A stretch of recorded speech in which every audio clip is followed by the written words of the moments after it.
Ladies and gentlemen, boys and girls, اگر آپ کو لگتا ہے کہ لوگ آپ کو بلا وجہ برا بلا کہہ رہے ہیں، طرح طرح کی باتیں کر رہے ہیں، آپ کے پیچھے باتیں بنا رہے ہیں اور لوگوں میں آپ کی چغلی کر رہے ہیں، تو گھبرانے کی ضرورت نہیں ہے میرے دوست۔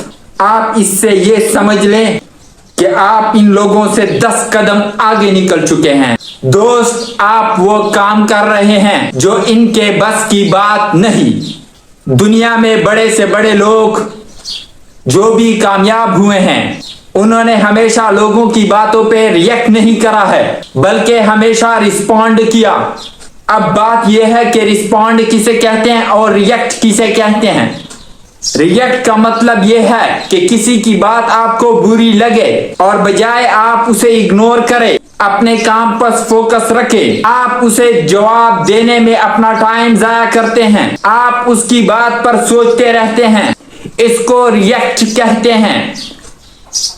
آپ نے اس شخص کو جس نے آپ کو بری بات کہی، اس کا گول آپ نے پورا کر دیا، وہ اس نے بات اسی لیے کہی تھی کہ آپ کا فوکس خراب کر سکے، جبکہ رسپونڈ اسے کہتے ہیں کہ آپ اس شخص کی بات جس کی بات آپ کو بری لگی ہے، جس نے آپ کے بارے میں بری بات کہی ہو، آپ اپنے کام پر فوکس رکھیں اور اس سے آپ اتنا آگے نکل جائیں کہ وہ آدمی آپ سے ملنے کو ترس جائے، وہ آدمی جس نے آپ کی بتی میں آگ لگائی تھی۔ کسی نے کیا خوب کہا ہے کہ اگر زندگی ملی ہے تو کچھ ایسا کر جاؤ کہ پہچان بن جائے، محنت اتنی کرو کہ نشان بن جائے۔ زندگی تو ہر کوئی گزار لیتا ہے، لیکن اگر دم ہے تو زندگی کو ایسی جیو کہ مثال بن جائے۔ اسی لیے اگر آج حالات اچھے نہیں تو پریشان کیوں ہوتے ہو؟ آج اگر وقت تمہارے ساتھ نہیں، تمہارے حق میں نہیں،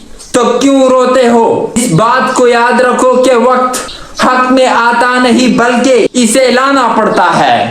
اپنے گول پر محنت کرنے سے وقت بدلتا ہے۔ میں ہمیشہ لوگوں سے کہتا ہوں کہ اپنی زندگی کو جیے۔ دوست، آپ کو میں ایک فقیر کی مثال سے سمجھانا چاہوں گا زندگی کو جینے کا۔ ایک فقیر دریا کے کنارے بیٹھا تھا۔ کسی نے پوچھا، بابا کیا کر رہے ہو؟ فقیر نے کہا، انتظار کر رہا ہوں کہ مکمل دریا بہہ جائے تو پھر پار کروں گا۔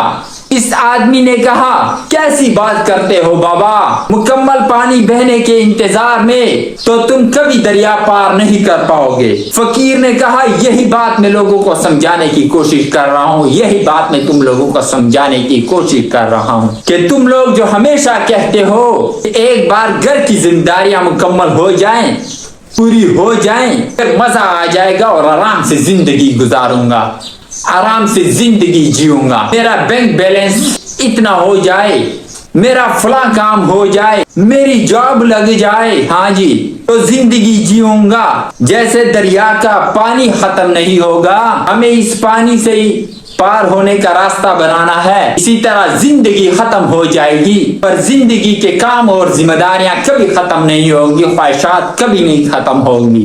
لہٰذا میں یہی کہتا ہوں کہ زندگی کے ہر لمحے کو جئیں اور کسی لمحے کا انتظار نہ کریں۔